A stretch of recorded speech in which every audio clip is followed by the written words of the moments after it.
Hello, in front of me I've got EPOMAKER F75 MAX. In this video I'll show you how to connect it to a dedicated app.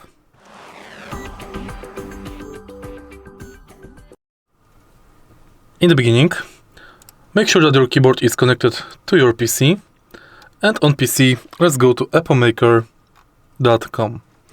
Enter downloads and search for F75 MAX. Here, select driver, download,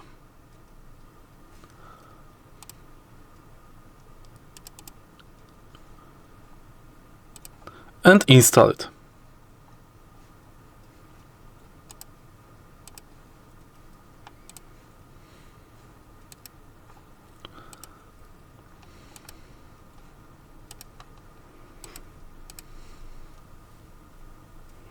Launch, and it's done. If you found this video helpful, please leave like, comment and subscribe.